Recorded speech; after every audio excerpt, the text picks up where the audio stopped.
Jeremy Nix, NIX, and I'm a sergeant with the Marion County Sheriff's Office. I'm sitting at an intersection and I started hearing a horn blowing, thinking that it was the people behind me. Did a U-turn and pulled in behind her. As I rolled the window down to see what she needed, the passenger was holding an infant, and she just said, "My baby's not breathing, can you help me?" But when she handed the baby to me, the baby was completely stiff.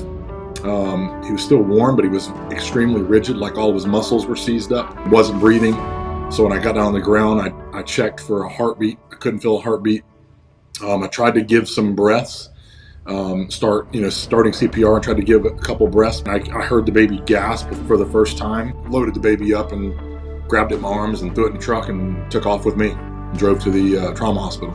So you kind of have to just rely on instincts. I think a lot of it had to do with the instincts. The choices that I made just had to do with being a dad, and at that point the baby was my focus. And I did tell the mom, I said, just follow me. For me, I just knew that I had to get it there as fast as I possibly could. And it just so happened when the sliding doors to the ambulance entrance opened up, I was met head on with the head trauma nurse. So I mean, my luck in that moment couldn't have been any better. The following day, the mom posted this really nice post on social media about how this cop saved her baby, and then it went crazy from there.